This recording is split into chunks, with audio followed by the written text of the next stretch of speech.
Nous avons Gog, qui est le roi, le chef, si vous voulez, de Mog. C'est un titre de démon, d'accord? Ça aide. Cette étrange prophétie qui est là, l'invasion de Mog.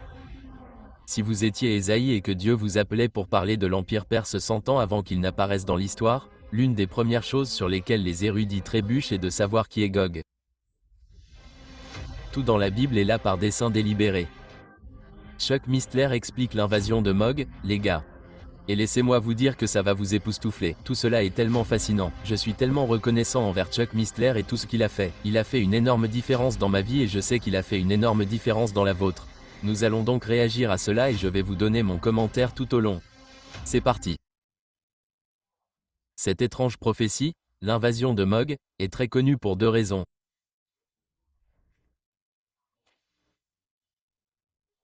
La première raison est que c'est l'occasion pour Dieu lui-même d'intervenir dans l'histoire de l'humanité pour réprimer cette invasion malheureuse d'Israël par Mog et ses alliés. Et ils sont répertoriés Perse, Couch, Pu, Libye, Goummer, Togarma, Méchique et Tubal. Et la deuxième raison pour laquelle elle est si connue est que le passage semble anticiper l'utilisation d'armes nucléaires. Et pour ces deux raisons, elle a manifestement suscité de nombreuses discussions de la part des passionnés de la Bible et d'autres.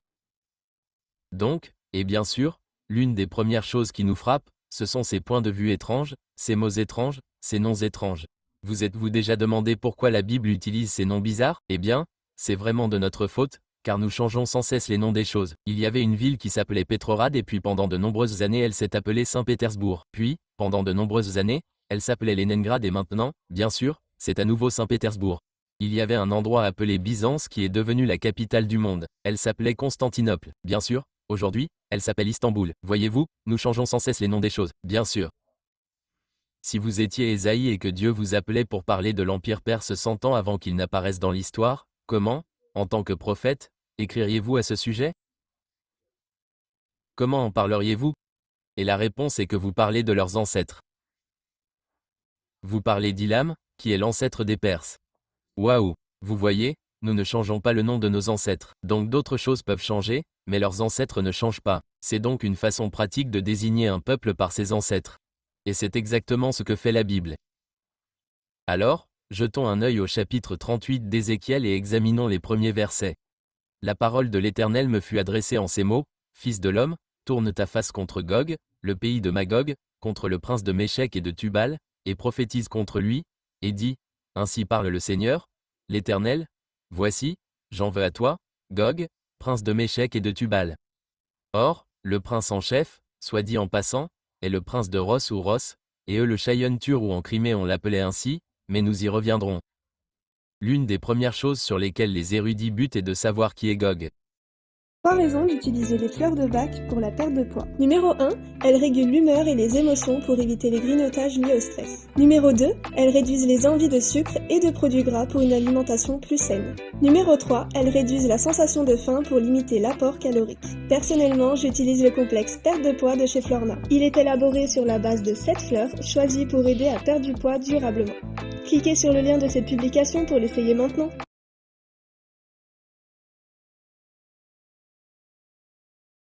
Il existe une astuce de lit simple que tout le monde peut appliquer pour soulager les douleurs lombaires presque du jour au lendemain. Si tu dors avec un oreiller classique entre Voir qui est Gog. Il n'est pas habituel que le Saint-Esprit présente un participant quelconque sans avoir quelques informations de base. Gog fait surface ici.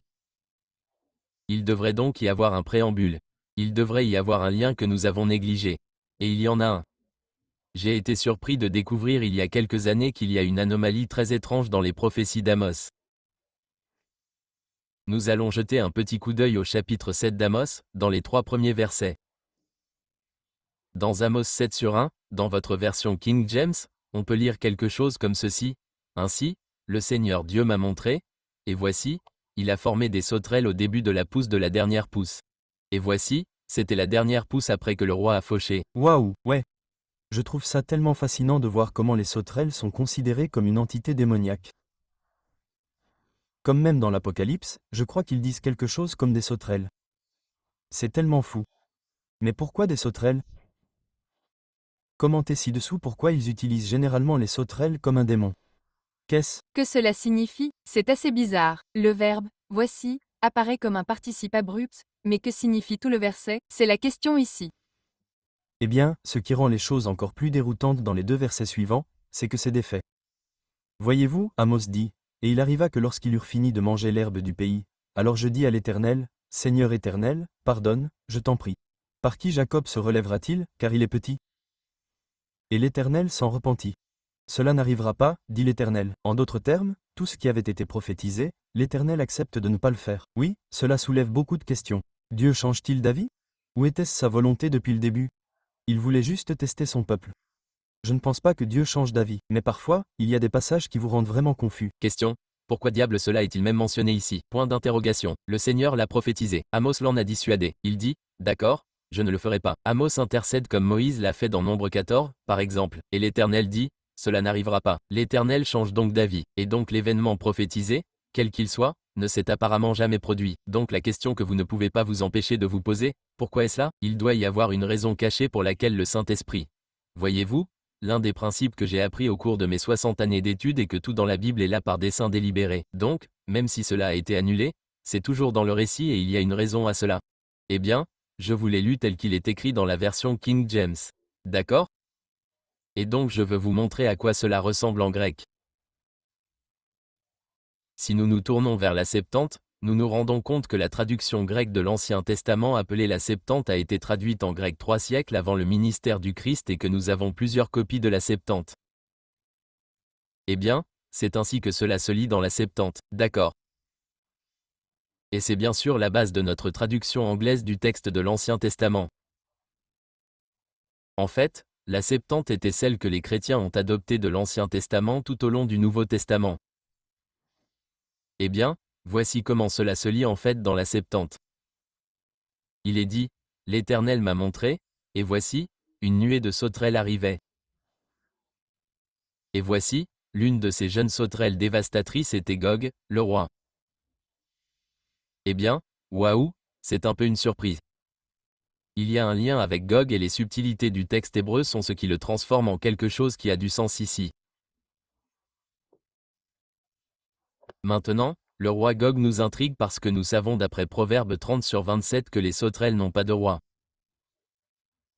Donc quand vous voyez des sauterelles qui ont un roi, vous savez que ce ne sont pas des sauterelles naturelles, ce sont en fait des démons. C'est une expression idiomatique pour les démons, et nous rencontrons cela dans Proverbe 3h27. Les sauterelles n'ont pas de roi, et ainsi de suite. Et les sauterelles démoniaques en ont. On le voit dans Apocalypse chapitre 9 dans les 11 premiers versets. Waouh! En lisant Apocalypse 9, il est dit, le 5e ange sonna de la trompette, et je vis une étoile qui était tombée du ciel sur la terre, et la clé de l'abîme lui fut donnée. Il ouvrit le fond de la broche, et il monta du puits une fumée, comme la fumée d'une grande fournaise. Le soleil et l'air furent obscurcis par la fumée du puits, et de la fumée sortirent des sauterelles qui se répandirent sur la terre. Et il leur fut donné un pouvoir comme le pouvoir qu'ont les scorpions de la terre. Et il leur fut interdit de faire du mal à l'herbe de la terre, ni à aucune verdure, ni à aucun arbre, mais seulement aux hommes qui n'avaient pas le sceau de Dieu sur le front. Et il leur fut donné, non de les tuer, mais de les tourmenter pendant 5 mois. Et le tourment était comme le tourment que cause le scorpion qui pique un homme. En ces jours-là, les hommes chercheront la mort, et ils ne la trouveront pas. Ils désireront mourir, et la mort fuira loin d'eux. Étrange. Chapitre 9 de l'Apocalypse. Je l'ai mal dit. Au lieu de sauterelles, c'est sauterelles. Mais je trouve fascinant de voir à quel point cette époque est ambiguë mais semble aussi si claire. J'ai l'impression que la façon dont nous regardons Daniel et les prophéties de Jésus est tellement évidente et que lorsque le moment viendra enfin, nous allons voir et nous dire « Oh mon Dieu !» Bien sûr, cela a tout son sens, mais maintenant, c'est évident, car nous ne connaissons pas l'avenir comme Dieu le sait. C'est tellement fou pour moi. Mais voilà le problème. Les sauterelles avaient la forme de chevaux préparés pour le combat. Sur leur tête étaient comme des couronnes d'or. Leurs visages étaient comme des visages d'hommes. Ils avaient des cheveux comme des cheveux de femmes. Leurs dents étaient comme des dents de lion. Ils avaient des cuirasses comme des cuirasses de fer. Le bruit de leurs ailes était le bruit de chars à plusieurs chevaux courant au combat. Et ils avaient des queues comme des scorpions. Et il y avait des cuirasses de fer, des aiguillons dans leur queue. Et leur pouvoir était de faire du mal aux hommes pendant 5 mois. Ah! Et ils avaient un roi au-dessus d'eux. Ces sauterelles ont fait. Qui est l'ange de l'abîme dont le nom est en hébreu Abaddon. Et en grec, son nom est Apollon. Un malheur est passé et voici qu'il en vient 2 autres. Donc le point principal est que nous découvrons ici que ces sauterelles ne sont manifestement pas des sauterelles normales. Ce sont des démons et ils ont un roi. Nous découvrons que l'identité du roi démon pour Gog résoudrait plusieurs problèmes. Cela fournirait le contexte manquant d'un lien concernant le personnage KE accent aigu et satologique. Ici dans Ézéchiel, nous avons Gog, qui est le roi, le chef, si vous voulez, de Magog, un personnage. Ici dans Ézéchiel, nous avons Gog, qui est le roi, le chef, si vous voulez, de Magog. C'est un titre de démon, d'accord? Ça aide. Donc, Magog ou Gog est un démon. Ce n'est pas le personnage KE accent aigu et satologique. Est-il le diable? Est-il Satan? Est-il Lucifer? Ou est-ce quelque chose de complètement différent? N'allez surtout pas chez un chirurgien pour vous débarrasser de vos douleurs articulaires. Car ils nous ont menti. Si vous avez mal aux genoux, aux hanches, au dos ou aux mains, ce n'est pas parce que vous vieillissez trop vite. Des chercheurs américains ont récemment levé le voile sur l'un des plus grands mensonges de l'univers médical moderne. Voici ce qu'ils nous cachent depuis des années sur la perte de mobilité et les douleurs articulaires. Ce n'est pas uniquement dû à l'âge. Ce n'est pas parce que vous avez hérité d'une mauvaise génétique. Et ce n'est Différent. Commentez ci-dessous si vous le savez. Cela résout également un autre problème d'interprétation. Cela explique comment Gog et Magog peuvent réapparaître après 1000 ans. Eh bien, à la fin du millénaire, ce qu'ils font dans Apocalypse 20. Eh bien, Mog, bien sûr, est un peuple, donc, il peut survivre, vous savez, 1000 ans. Gog est simplement le titre d'un chef démoniaque. Cela clarifie donc cet aspect. Les deux autres mots que nous allons rencontrer très rapidement ici sont Meshk et Tubal.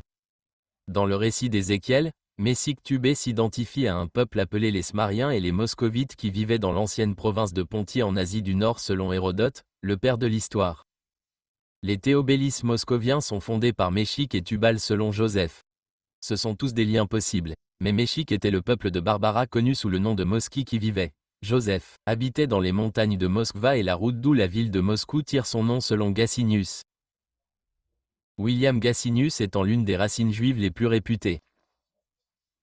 Rash ou Ross est probablement un nom propre qui fait référence à ceux qui habitent au nord des monts Taurus, près de la rivière Vular, selon Kyle. Il existe d'autres identités pour ces personnes, mais voyez-vous, la Bible utilise ces noms étranges parce que nous changeons sans cesse les noms des choses, et j'ai mentionné les exemples précédemment. Et bien sûr, si vous êtes Ésaïe et que vous allez parler de la Perse 1000, excusez-moi, un siècle avant qu'elle n'entre dans l'histoire, vous vous y référez comme à ses ancêtres. Et c'est pourquoi dans Genèse 10, il y a une table des nations.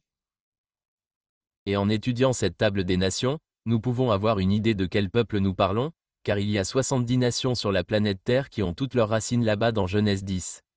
Et bien sûr, nous sommes tous des ancêtres. Nous avons tous, je devrais dire, Noé comme ancêtre, et il a eu 3 fils. Sem et il a eu un certain nombre de fils. Et puis il a eu Cham et il a eu un certain nombre de fils. Et Japs a eu un certain nombre de Fils.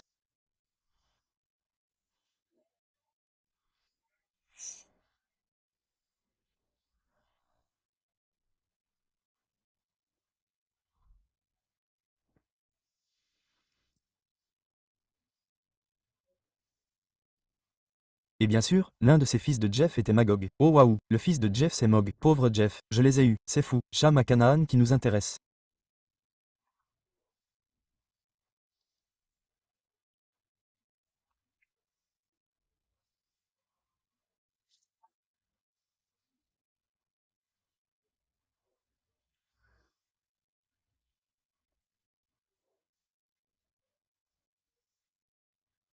C'est assez intéressant de remarquer que, tant que nation et le reste d'entre eux s'ajoutent aux 70 nations. Quoi qu'il en soit, Sem, de lui nous obtenons Ilam, qui est la Perse ou l'Iran aujourd'hui, Aser, Ax, un tas d'autres, et nous pourrions passer en revue tout cela, mais de FX, Sa, Héber, Péleg, puis nous arrivons à Abraham. C'est celui qui est essentiel, bien sûr, pour le récit biblique. Ensuite, nous avons Cham qui avait Mitraïm, qui est un nom pour l'Égypte si vous voulez. Et de là sont sortis les Philistins, et de Couche nous avons les Éthiopiens, les Kassites, et Nimrod et tous et nous pourrions passer en revue tous. Nous pourrions passer beaucoup de temps à passer en revue chacun d'eux, mais c'est là que la Bible fera allusion aux gens par des termes différents de ceux auxquels nous sommes habitués aujourd'hui. Et eux, nous avons Kitty et les Sinites. Les Sinites sont les ancêtres de ce que nous connaissons aujourd'hui comme la Chine, c'est assez intéressant.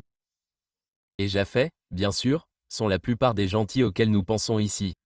Hérodote et Plutarque ont passé beaucoup de temps à parler de Goummer et de ces Samriens qui se sont installés le long de l'Anna et du Rhin. Ashkénaze est le terme hébreu pour l'Allemagne à bien des égards. Rifas et nous passons en revue davantage les Tagarma arméniens. Voici donc Mog. Kestan. Mog est le nom grec de ses descendants, les Siens, et cela va être essentiel pour notre compréhension d'Ézéchiel 38 et 39. Mais c'est de là que nous l'obtenons. Il était le fils de Japheth, Hésiade, qui était un poète didactique grec du 8e siècle, les Chisions, car il présentait un grand intérêt pour les Grecs pour un certain nombre de raisons. Donc, l'identité de Magog est clairement que les Mogiens étaient les Chuiens, comme nous l'avons examiné, à la fois Hésiade, le poète didactique grec du 8e siècle avant Jésus-Christ, qui est en fait quelques siècles avant les écrits d'Ézéchiel, puis Hérodote, qui, environ un siècle plus tard, parle des SCHS. Or, les Si ont dominé les marches méridionales de la Russie du 10e siècle AV. JC jusqu'au 3e siècle AV. JC environ. Et ils le font depuis l'Ukraine jusqu'en Chine. Feu, Joseph et d'autres chroniqueurs historiques soulignent que la Grande Muraille de Chine dans les archives anciennes est appelée les remparts de Gog et Magog. Pas question. Et nous en savons beaucoup sur leur mode de vie grâce aux archéologues soviétiques et à leurs découvertes. Nous savions qu'ils venaient des régions les plus reculées du Nord. Maintenant, les identités classiques, il est intéressant de noter que l'identité de Mog en tant que SCHS n'est pas un développement récent. Avant 1900, un certain nombre d'auteurs les ont identifiés. L'évêque Laws d'Angleterre, le docteur Coming de Londres en 1864, Chamberlain en 54, Jassy qui a écrit son commentaire sur le livre de l'Apocalypse avant la guerre civile en 1860, identifie tous Mog comme le père des Si, etc. Quatrièmement. Waouh! Donc, la Russie, c'est ça? Maintenant, je cherche quelqu'un dont le visage est couvert de rides. Plus la peau est relâchée, mieux c'est. Ou les pays du Nord? Et bien sûr, comme je l'ai déjà dit, les écrivains anciens parlent de la muraille de Chine comme des remparts de Gog et Mog. Waouh, d'accord. Japheth nous a donné les Mets, les Médiens, Tubal, les Myques, les Yavanes, les Grecs, etc. On pourrait passer beaucoup de temps sur tout ça, mais le nom Scythe désigne le nombre de tribus nomades qui ont dominé les marches russes de l'Ukraine à la Chine, du 10e au 3e siècle avant Jésus-Christ. Très dominante dans l'histoire.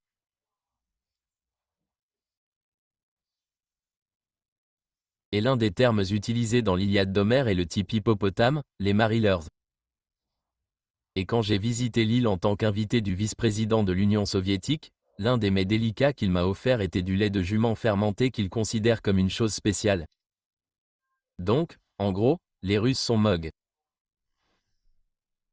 Oh là là, ça devient intense, les gens.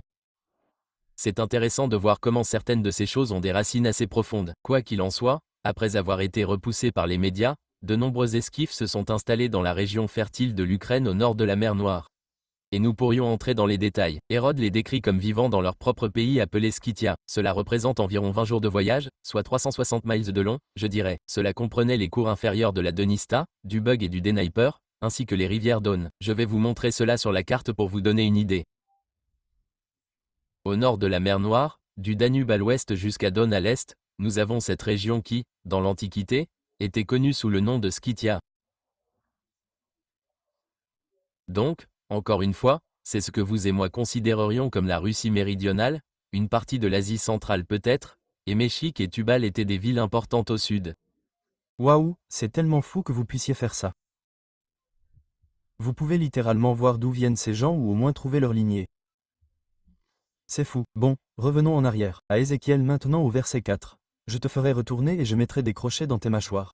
Dieu parle. Je te ferai sortir, toi et toute ton armée, tes chevaux et tes cavaliers, tous revêtus de toutes sortes d'armures, une grande troupe avec des petits et des boucliers, tous maniant l'épée.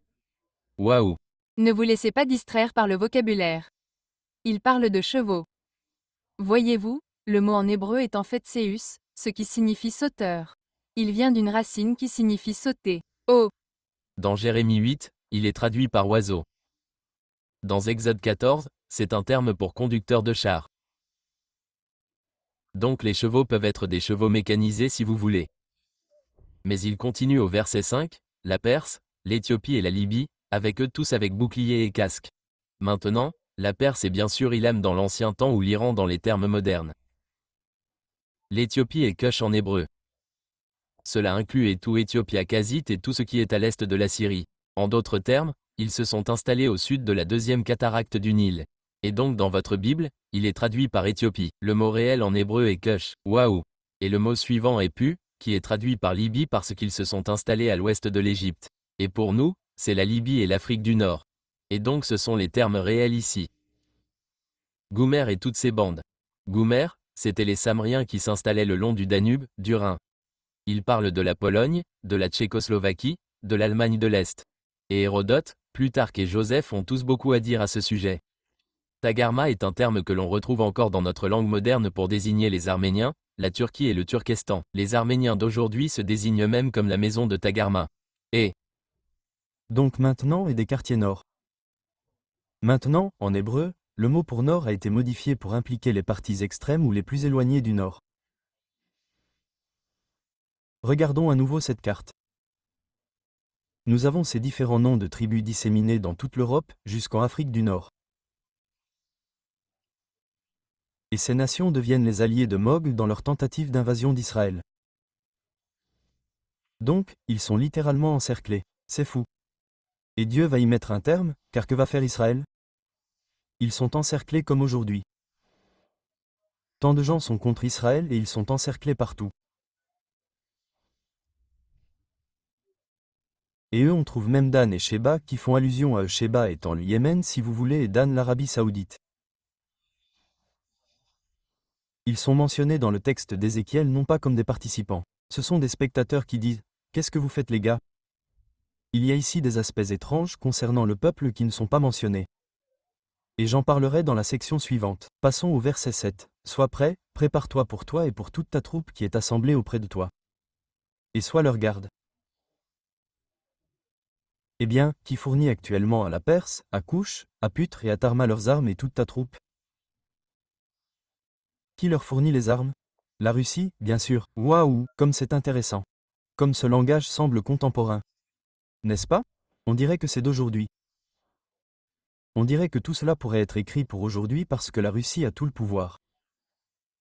La Chine aussi. Mais, bon, cela continue et après de nombreux jours, tu seras visité dans les dernières années.